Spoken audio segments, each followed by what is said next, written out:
Você saiu com quanto por cento? 89. 89. Você lembra como é que foi? Você falou que foi o pior dia da sua vida, assim. Como que foi o momento de te tirarem da casa? Eu lembro que você chorou bastante. Até mordeu a língua.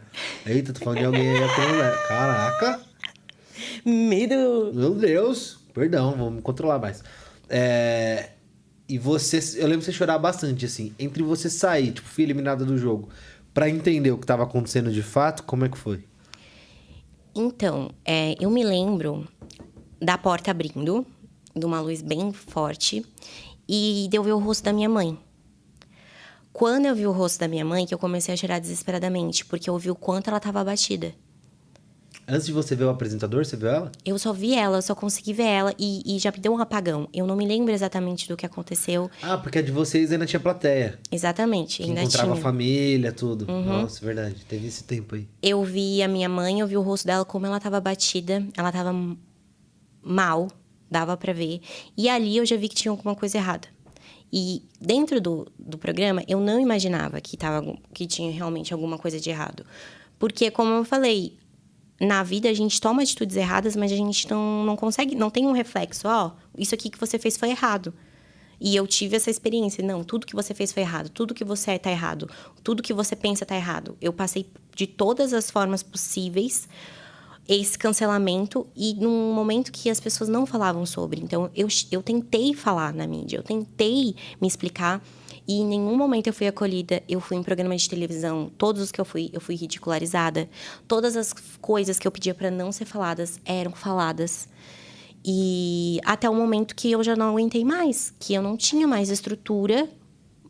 Aí eu parei de ir, eu parei de falar, eu fui parando, até eu ser diagnosticada com depressão e ansiedade. E eu falar, o que eu vou fazer? Porque as pessoas não falam, não tem essa... Não tem, as pessoas falam muito, realizem seus sonhos, não desista.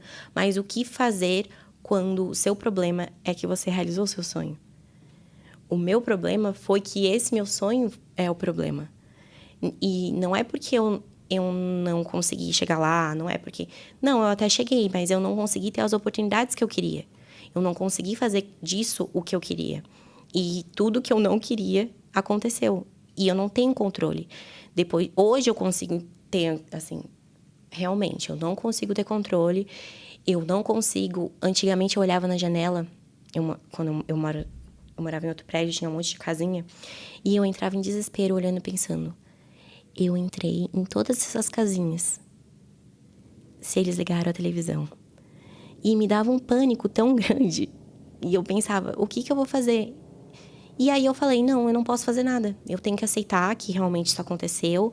Eu posso mudar o meu futuro, aprender. Eu aprendi muito. Eu mudei totalmente. Eu sou outra pessoa. E até me perguntar, você não tem medo de entrar em outro reality? De ser cancelada de novo, mas não dá pra matar o que já tá morto, pra começar. Eu já tô cancelada, então Mas ainda, você acha que tá? Porque você falou, por exemplo, de muita gente que fala sobre cancelamento fala, nossa, mas quando chega na rua, as pessoas não são assim, isso só acontece na internet. No seu caso, aconteceu. Isso foi tanto online quanto na vida real. Aconteceu, 2018, o meu cancelamento foi muito pior que o da Carol Conká. As pessoas não têm ideia do que eu passei. Eu tive que sair da rede por não aguentar. Eu quase apanhei da torcida adversária dentro do hotel, quando eu tava lá. Eu sofri várias coisas de pessoa pedir pra tirar foto comigo e falar, eu te odiava.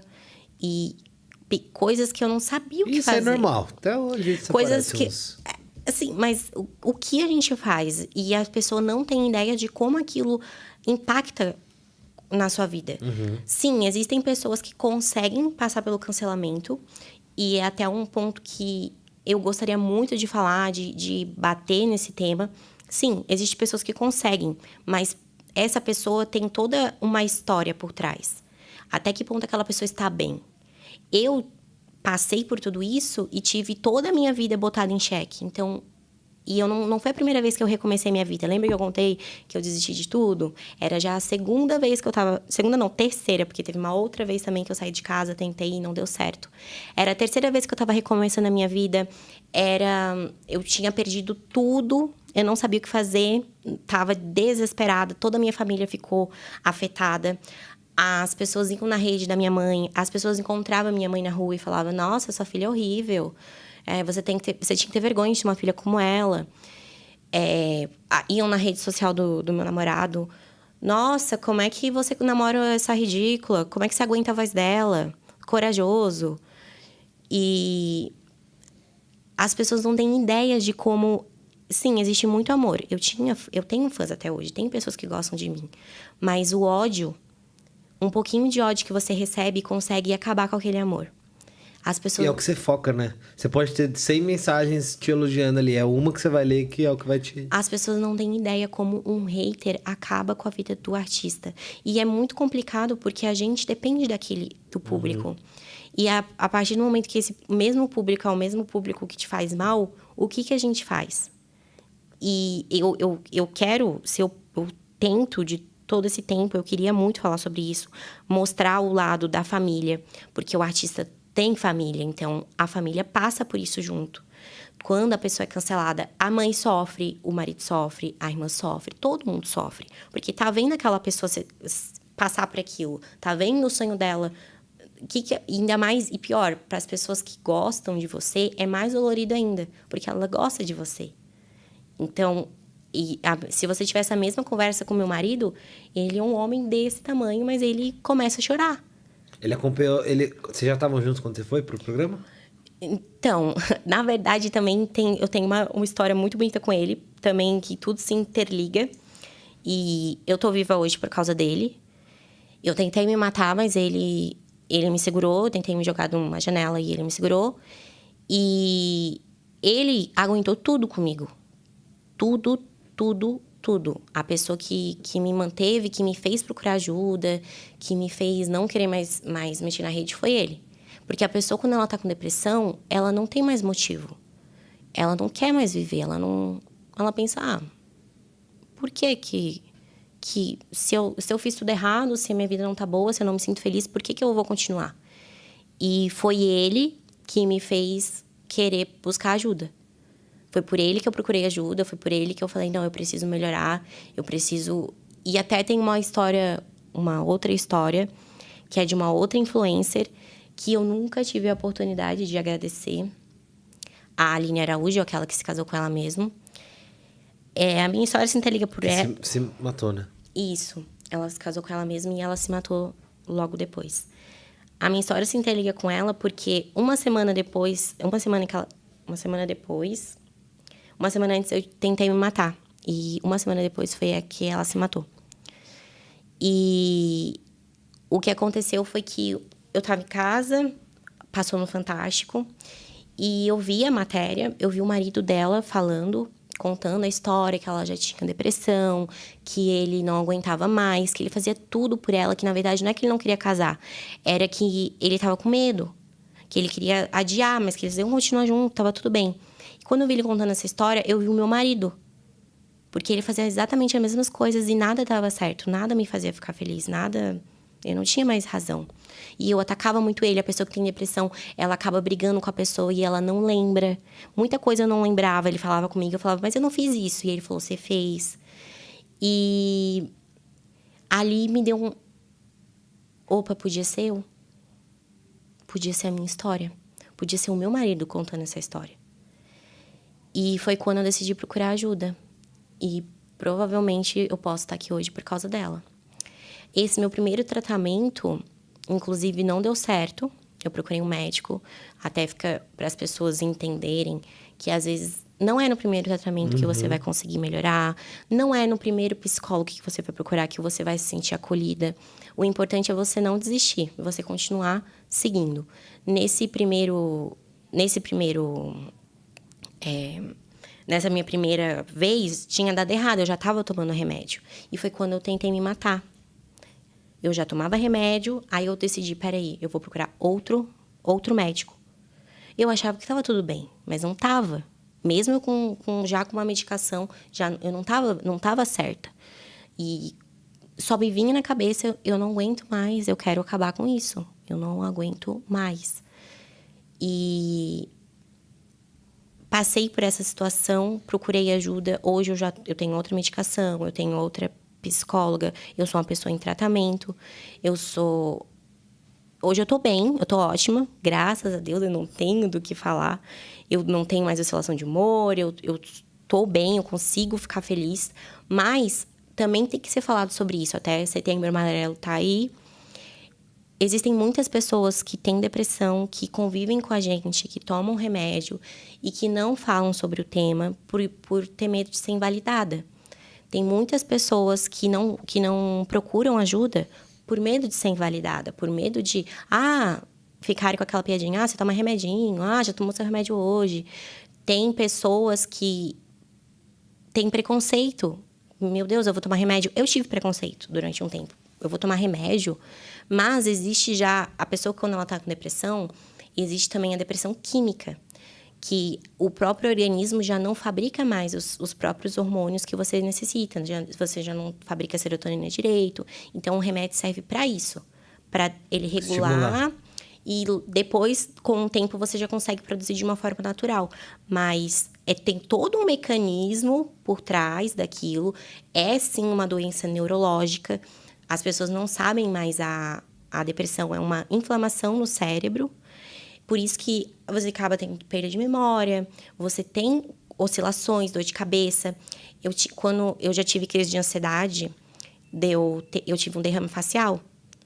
De eu ficar toda travada com metade do meu rosto com derrame facial, porque é na mesma parte do sistema nervoso. E as pessoas acham que não, é frescura. Ou até hoje está tendo mais uma abertura sobre o tema. Mas precisa ter mais. As pessoas precisam falar. Eu vou no terapeuta não porque eu sou maluco, mas para eu saber lidar com a vida. E é uma coisa normal. A terapia é maravilhosa. E a gente vai pra terapia para aprender a lidar com gente que não faz a terapia. Exatamente. E a gente precisa falar sobre isso. Precisa falar, não, eu preciso... Um dia, provavelmente, eu vou parar de tomar remédio. Mas eu sei que hoje eu tô estável. Eu não sei se eu já não pararia meu remédio, porque eu sei que ele me faz bem.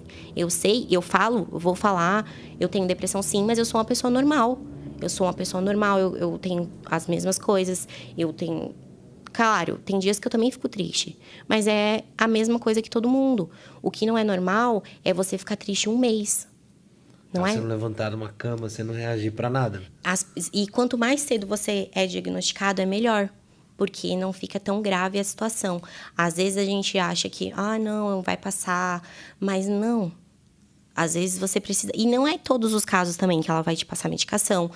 A gente fala, eu vou no psiquiatra, as pessoas ficam assustadas. Até hoje tem um estigma. Eu vou no psiquiatra, eu vou no psicólogo, Mas não é bem assim. As pessoas precisam parar com isso. Pera. Não é só porque é sentimentos que não precisa ser tratado. Em algum momento você se arrependeu de ter ido pro programa? Todos os dias. Nesses 4 anos, assim, de ajuda, de tudo, você conseguiu achar algum propósito pra você ter ido pra lá? Tipo assim, cara, se eu passei por tudo isso, eu tô passando por tudo isso, algum motivo tem. Eu não posso negar, eu fiquei muito tempo revoltada, falando... Meu Deus, por que isso está acontecendo comigo? Eu nunca fiz nada de mal para ninguém. Por que isso está acontecendo? E eu não sei. Eu me apego muito nessa ideia que talvez um dia eu vou saber por quê. Talvez um dia eu vou encontrar o meu propósito. Talvez um dia... Mas eu ainda não encontrei. Mas é o que me mantém sã. Pensar que um dia talvez eu vou entender por que isso aconteceu. Eu ainda não sei. Não sei mesmo. E se tem uma coisa, né, que eu posso dizer que eu consegui, que é a melhor coisa da minha vida, com certeza é meu marido. Eu conheci ele, para vocês terem ideia, foi no primeiro dia da minha seletiva. Eu fiz a minha primeira seletiva e logo em seguida eu ia para uma festa com minhas amigas e eu fui. E ele estava lá nessa festa.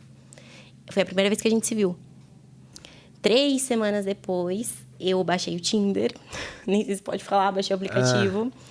E ele foi o único cara que eu vi, o único cara que eu conversei. E quando eu vi a foto dele, eu fiquei muito nervosa. Porque você já lembrou da festa? Não. Nem lembrou? Eu não lembrei nesse primeiro momento. Eu fiquei muito nervosa, eu dei um bolo nele. Eu não saí com ele na primeira vez. Depois de uns dias, eu decidi dar uma chance e pedir desculpa e tal.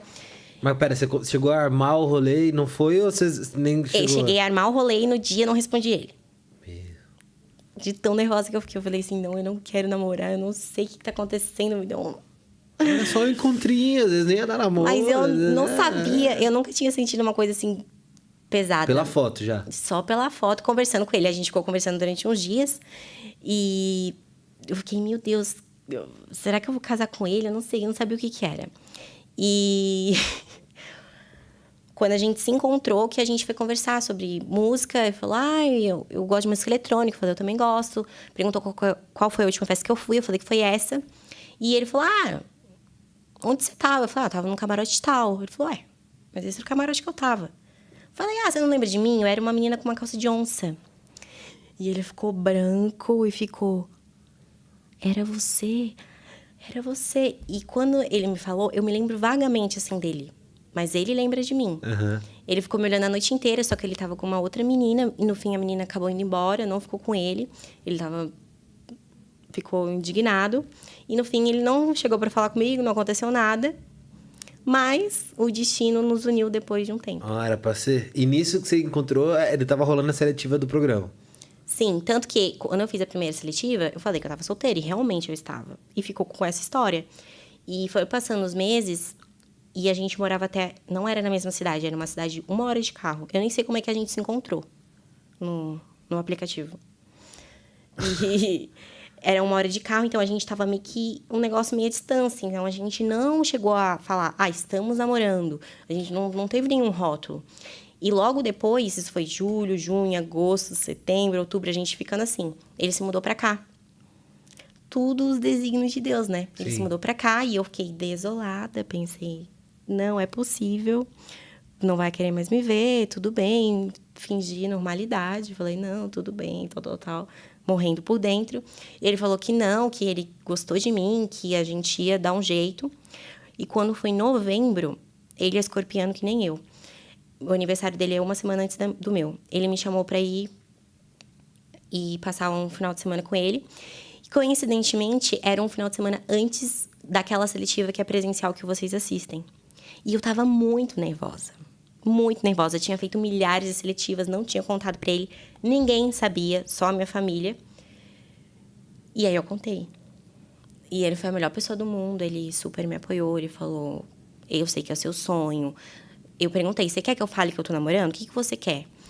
E ele falou, não, vive a sua história, faz o que você quiser lá dentro, vamos ver. Quando você sair, a gente conversa. E foi o que aconteceu. Quando eu saí, a gente conversou e estamos juntos até hoje. Aí, ó. Pô, você tá esperando ainda pra descobrir o propósito? Aí, o que eu tenho, eu não ganhei 1,5 milhão, mas eu ganhei o amor verdadeiro, ele é o amor da minha vida. Eu não tenho... A gente é muito parecido, a gente se dá bem. Eu gosto de estar com ele. Eu falo, é tipo mãe e pai, sabe? Eu tô com ele, pra mim é como se fosse mãe e pai. Eu acho estranho ficar sem ele. É normal pra mim, é natural. Eu posso ficar todo o tempo com ele e tá tudo certo. Se você não tivesse ido pra seletiva, você não ia ter vontade de ter ido pra festa, ele não ia ter te olhado pra dar match no Tinder, pra se encontrar. E ele foi o propósito de tudo. Até... Vocês planejam ter filho, não? Sim, não agora. Não agora, mas sim. Até tem uma parte que é a mais responsável por eu estar bem, que é a pandemia. A pandemia me possibilitou melhorar. Porque antes da pandemia eu tinha medo de sair na rua. Por esses ataques que eu sofri. E a máscara me deu total uma tranquilidade. Eu consegui voltar a ser normal de novo por causa da máscara. Mas hoje você sente ainda que as pessoas reconhecem do programa? Hoje não. Até quem me conhece, quem gosta de mim, sim. Sim. Principalmente se eu abro a boca. Se falar a pessoa já sabe. Mas eu tive que ter esse distanciamento da rede social para realmente desvincular, para realmente parar de ter esses ataques. Porque qualquer coisa que eu postava era um problema. Tanto que o motivo maior de eu parar de mexer, de trabalhar com o Instagram, foi porque teve uma marca, que era uma marca que eu gostava, era uma marca de roupa, e eu fui fazer uma presença na loja. No primeiro dia deu tudo certo, no segundo a dona chegou pra mim e falou: olha, eu não sei se a gente vai poder fazer mais dias, porque eu tô recebendo muitos ataques na nossa rede. Eu recebi vários telefonemas falando mal, falando que era uma loucura que eu tava fazendo, associando a marca com o seu nome. E eu fiquei com muita vergonha. Eu não sabia onde enfiar a minha cara, eu não sabia o que fazer. Eu queria devolver o dinheiro pra ela. Eu falei: você quer o dinheiro de volta, o que você quer fazer? Aí ela só acabou não querendo continuar. E aquilo pra mim foi a gota d'água. Fora as próprias publis que eu ia lá e fazia, e o público ia lá falar. E naquela época não tinha novamente esse nome. Então, no primeiro indício de falar sobre qualquer coisa, já eram Nossa Senhora. E também teve que ter o famoso, teve que ter essa olha, o famoso também é cancelado. Porque as pessoas do BBB teve esse cancelamento também, teoricamente, mas não na internet. Uma coisa, uma vez eu tava... Eu não lembro, era ele? Eu tenho quase certeza que sim. Eu tava conversando uma vez, assim, numa viagem que eu fui, numa gravação, eu tava conversando muito com o Prior. Sobre isso com o Felipe Prior, que participou do Big Brother. Essa coisa de, mas o famoso, tá, e o anônimo, aí acho, eu tenho quase certeza que foi ele. E aí ele me respondeu um negócio assim que eu fiquei muito pensando. Ele falou: mas ninguém entra anônimo. Eu não era famoso, mas não entrei anônimo. Eu tinha minha profissão, eu tinha minha família, tinha minha faculdade, tinha meus amigos, tinha meus primos, tinha minha mãe. Eu não sou um anônimo, não sou um zero à esquerda. Então, assim, o que acontece comigo lá, talvez você não vai ver milhões de comentários como alguém X vai ter. Mas, assim, minha família também é afetada, minha mãe também é afetada, meu emprego é afetado. Então, assim, quem é anônimo? A pessoa entra, ela também tem uma vida a perder ali. Exatamente. Eu não fui a única, tem outros... As pessoas... Eu posso falar, e eu sempre gosto de ressaltar, que as pessoas têm que ter em mente que, sim, se dão bem, é uma oportunidade, ok, mas não é todo mundo que passa por essa oportunidade. E é uma coisa muito glamourizada. Nossa, não sei o quê. Hoje, né, existe mais pessoas escrevendo pro Big Brother do que para um vestibular. Então, já para as pessoas terem uma ideia, não é assim, gente. Não é tudo oba-oba, mil maravilhas. Isso, as pessoas foram ter uma ótica mais ou menos do que estava acontecendo justamente com os famosos. Quantos ex-BBBs precisaram existir pra Juliette conseguir estar no... Quantos Dr. Gs existem pra uma Juliette fazer sucesso? Também teve toda uma coisa, esses 4 anos realmente mudou muito. Até a ótica do cancelamento, vamos falar sobre. Hoje, até o cancelamento não é mais aquela... eu consigo reverter, não sei o quê. Na minha época, não foi assim. Eu tinha uma equipe que cuidava da minha rede, que me devolveu a minha rede e falou: tchau e benção, eu não quero.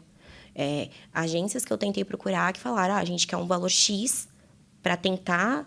Porque eu não vou botar meu nome em risco sem esse valor para eu te agenciar. Porque eu não sei se eu vou conseguir. Não era assim. Não foi assim. Então, eu não tive escolha. Sim. E a gente falou que... A gente tá citando aqui Carol Conká, por exemplo, como um exemplo de descancelamento. Mas até hoje em dia também ela é um caso fora da curva. Não é todo mundo que é cancelado e que consegue descancelar. Eu conheço gente que já foi pra reality show que a pessoa não vai mais nada.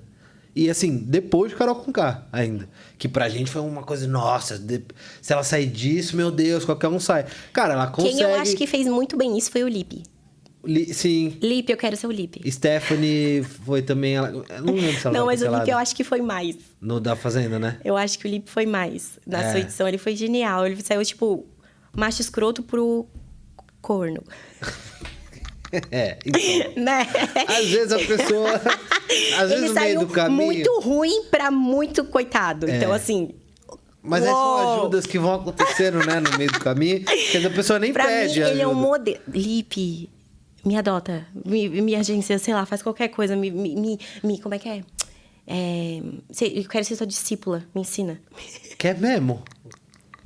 Tem certeza que você quer? Eu acho que ele conseguiu muito. Eu adorei. E ele realmente merece. Eu acho ele muito legal, ele fala legal. Ele teve realmente uma imagem errada, distorcida mas depois ele conseguiu ter essa oportunidade, coisa que eu não tive. Eu não consegui ter essa oportunidade, eu não consegui voltar pra mídia, eu não consegui falar. Justamente também por essa falta de acolhimento. Eu entendo, sim, que foi entregue o que as pessoas queriam assistir.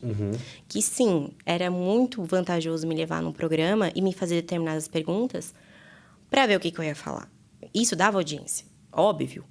Hoje, talvez, as próprias pessoas assistindo iam se sentir constrangidas e não iam querer mais esse tipo de conteúdo.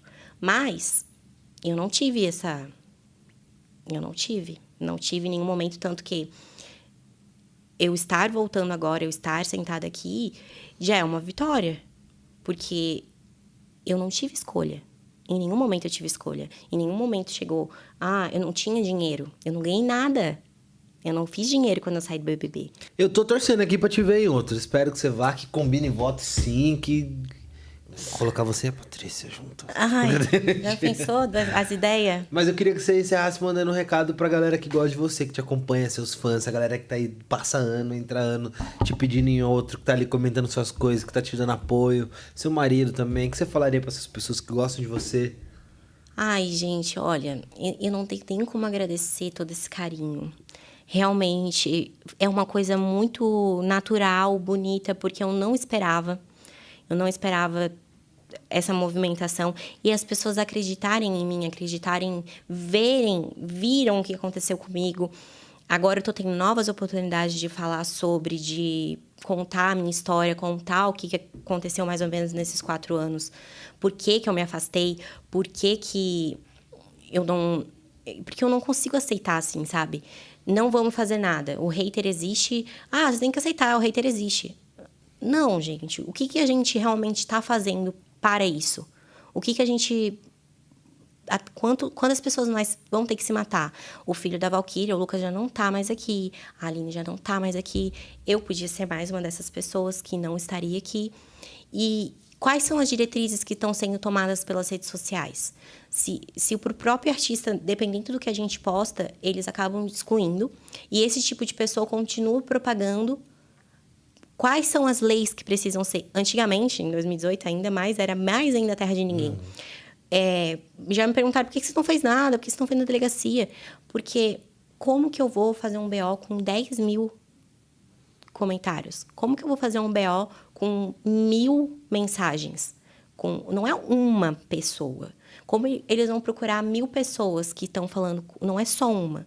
Não é, é um país. As pessoas não têm ideia de como tem essa abrangência. E aí, o que a gente faz? A gente não vai fazer nada? A gente vai continuar aceitando de boca fechada? Leis têm que ser criadas, as diretrizes mais rígidas, tudo tem que ser estudado para... Porque, sim, tem pessoas que conseguem passar por isso, mas tem pessoas que não conseguem, como eu. E eu não vou ficar como outras pessoas que eu sei que, tudo bem, tá tudo certo, e por trás não tá tudo bem. Por trás a família tá sofrendo, porque todo mundo sofre, gente. Por mais que esteja falando que não, eu tenho uma pessoa que eu admiro muito e que tocou muito meu coração, que foi a Luísa Sonza, que é o 1222, que ela falou de haters, e eu que passei com haters, eu escutei várias músicas e escutei várias mensagens ali. E se a gente pegar uma foto dela de antes e uma foto dela de agora, a gente consegue ver nitidamente o que o hater é capaz de fazer. E você pegar uma foto minha também, você vê uma outra pessoa. Isso que o hater é capaz de fazer. Um pouquinho de ódio é capaz de acabar com esse amor que tem. Eu não tenho palavras para agradecer todo esse amor. E eu também tive sorte de ter pessoas que realmente me amam, ter o meu marido. A minha mãe também não conseguiu lidar muito bem com isso. Ela ficou muito mal. Eu tive que ter um afastamento dela para ela também passar por isso. Eu tive que tentar me recuperar sozinha, porque com eles eu também me fazia mal, porque tudo me fazia lembrar, tudo me fazia... Mas quem não tem essa sorte? Quem passa... Porque pode ser que um dia eu estava bem e lidei bem com isso, mas se um dia eu não estiver bem e ler aquilo e aquilo for o estopim? As pessoas têm que entender que é pesado, mas o filho da Valkyria não tá mais aqui e todo mundo que escreveu aqueles comentários tem culpa dele não tá mais aqui. As pessoas têm que se conscientizar mais de como, né? Parece que é terra sem lei, mas graças a Deus, infelizmente, aos poucos, ainda tudo vai se... Que assim, a gente só não se mata hoje, pessoas, na rua, porque existem leis. Porque na Idade Média, não era assim. Teve que ter leis para as pessoas pararem e falarem: opa, vou ser preso, opa, vou ser punido. E as pessoas por trás de uma tela, elas se sentem confortáveis, Sim. elas acham que nada vai acontecer. E não acontece na maioria das vezes. Aí fica fácil, né? E aí, se acontecer, não tô falando, todo mundo tem que ser preso, não sei o quê. Mas se pelo menos uma pessoa acontecer, talvez as coisas comecem a mudar. Talvez diretrizes mais rígidas. Tem até no Instagram aquela parte que a gente coloca palavras que não aparece, mas essas palavras aparecem no DM. A pessoa sim. consegue chegar na minha DM e me mandar essas mensagens. E não eram comentários que eu tinha os piores ataques, eram particular. Aí, lá na rede social, todo mundo vendo tudo bonito, mas por trás, que é o que não chega no povo, tá tudo Sim. Pra inglês ver tá bonito, mas pra gente não. Peraí.